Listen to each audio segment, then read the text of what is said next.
Good afternoon. How many of you have read this book, Who Moved My Cheese? Okay, good number. It was published about 20 years ago, quickly became a business bestseller, not only because it tells an interesting story and has an important lesson, but any business book that's just 30 pages is destined to be a bestseller. So the story's about two mice and two little people that live in a maze searching for cheese. The two mice are named Sniff and Scurry, and that's exactly what they do. They race through the corridors of the maze, always looking for cheese, and as soon as they find it, they still look for more. Then there's the two little people, their names are Hem and Haw. They also look for cheese, but once they find their cheese, they become content, they settle down, and they fail to realize when the cheese starts to slowly disappear. Well, it's not a problem for Sniff and Scurry. They know exactly where to find their new cheese. But Hem and Haw are in denial and struggle to find new cheese. They nearly actually starve to death. They don't, because the book has a happy ending. They finally find the cheese. But they do learn two important lessons. Number one, cheese doesn't last forever, so always keep an eye out for disappearing cheese. And secondly, there's always new cheese to be found, but you have to go find it because it just doesn't come to you. Well, I'd like to tell you my cheese story, so I'm going to take you back 32 years ago to 1987. Ouch, it's a long time. So it's 1987, and that's the year that I founded my company, PART-1, based in New York City. I quickly brought my dad, Lester, into the business. He was an attorney as well as a CPA, which was great for the operations in the back office. I then brought my brother, Stuart, into the business to run our recruiting organization, and shortly thereafter had another brother, they're coming out of the woodwork, brought him in, my brother Ron, and he's also a CPA, brought him in so he worked with my father as we grew and expanded the business. So back then, we were a DP consulting and staffing company. For those of you who don't know what DP is, it stands for data processing. And that's what we called IT back then. We placed consultants in all the latest and greatest technologies, all three of them. IBM mainframe COBOL, IBM CICS, and IBM vSAM. Those were the good old days. First of all, nobody understood what the heck DP was, let alone how to hire these people, so we were very well respected, even as a staffing firm. Also, the term hiring budget was not yet in the client's vocabulary, so money was like rarely an object. And the best part, there was no such thing as VMS. So we used to say in the industry, if a candidate knew how to spell COBOL, he was hired. It was a simple business model. We were proud to be a middleman. There was little competition and little pressure on margins. So we had a nice run for about a dozen years or so. It was a family-run, family-owned business. We grew it to about $12 million a year, 80 consultants on billing, very respectable 25% margins. But then all of a sudden, our cheese started to slowly disappear. So word had gotten out how wonderful and profitable the DP consulting staffing model was, and that brought in more and more competitors, which gave clients more and more choices because we were all doing the exact same thing. And then, interestingly enough, two major events, industry events occurred. In 1996, Microsoft was sued $100 million for using independent contractors instead of hiring them as W-2 employees and paying benefits. For those of you who were around back then, you might know that as the infamous Permatemp case. It was Microsoft versus Viscano.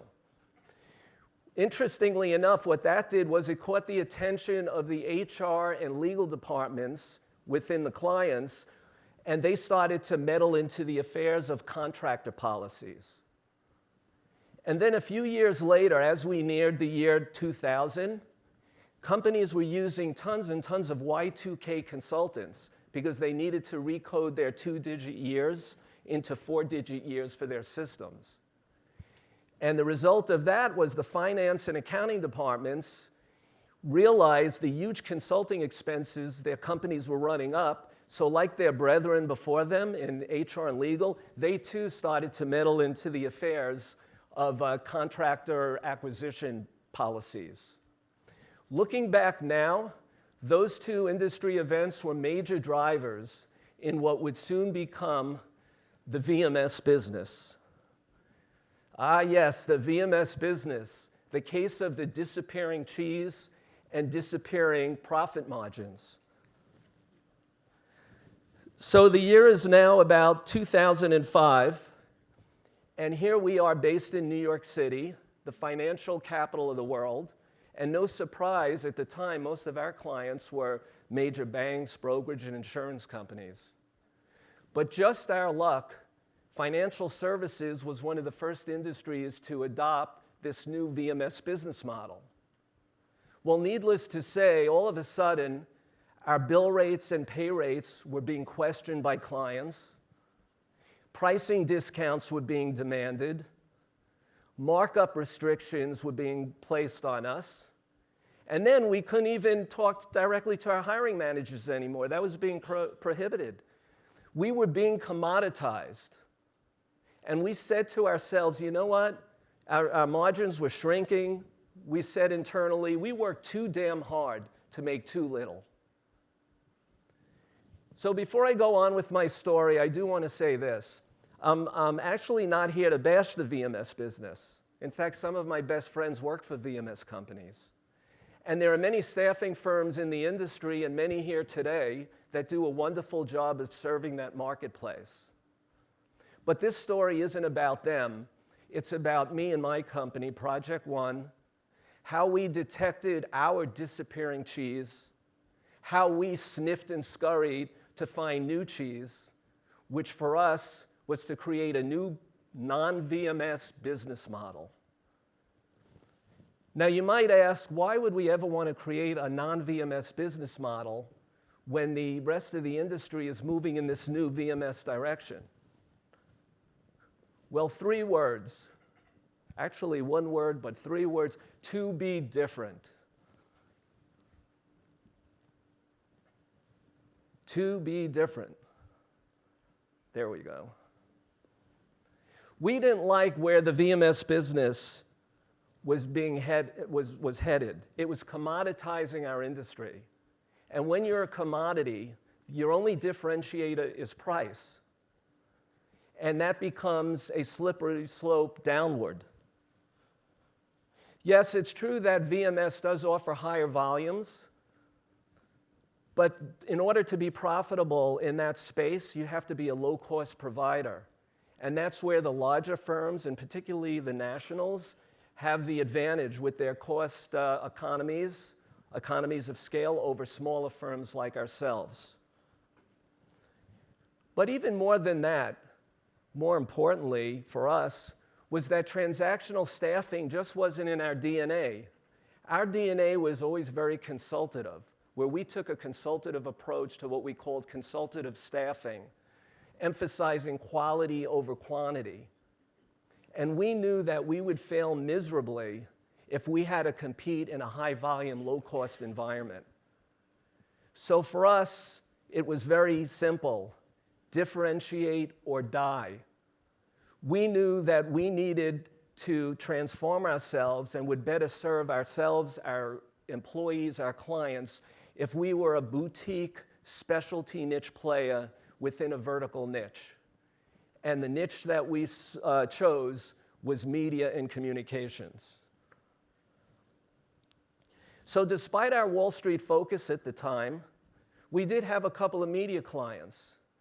And when we looked at the type of business, the quality of the relationships, the interesting projects, and even the bill rates that we were writing with those couple of clients, they were much better than the relationships and the business we were writing with our VMS clients. So after some in-depth conversations with both groups of clients and a little bit of market research, we made it a point and a goal for ourselves to specialize in media and communications. Now, we did consider specializing in the financial services industry because, after all, we knew it so well. That's New York City, the financial capital of the world. But by then it was too late because the clients had already typecast us, as well as the other staffing firms, as body shop commodities. So what we did was, in 2007, it's 12 years ago, we made it a goal of ourselves that we wanted to be a pure play media tech consulting and staffing firm. And media tech, of course, is now what we call technology for media businesses. We wanted to be the #1 source of top media tech talent for clients and the #1 top source of media projects and opportunities for candidates.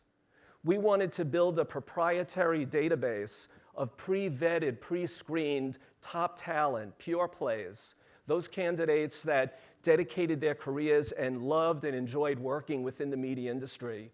We wanted to have that candidate database because we felt it would give us a competitive advantage over other staffing firms that tend to be more generic and tend to be jack of all trades, master of none. And we believe that that would give us a competitive advantage to allow us to work directly with business units and deal directly with hiring managers and, in a sense, work outside the VMS and other gatekeepers that tend to get in the middle of the process. Also, we felt strategically it would allow us to expand geographically into other cities that had a strong media presence. And the best part, we really believed we'd be able to increase our profit margins because we'd be delivering a higher quality, higher level of service, and a higher ROI for our clients. So how did we make this happen? Well, it took a lot of learning. We made it a goal that we wanted to become more than just keyword, buzzword jockeys, but we truly wanted to understand in depth the business of the media clients and the scope and purpose of projects that our consultants would be working on. And we wanted to have intelligent conversations with clients where we could provide guidance and advice as opposed to be just viewed as filling job orders. So we studied the marketplace and we looked at all the players, hardware, software, service providers in the media space, what their products were, their systems, processes, technologies. We attended industry conferences and seminars for further learning, as well as to build relationships. We proactively started seeking out those pure play media tech candidates and consultants to populate that proprietary database. Similarly, we were, of course, meeting with media tech hiring managers.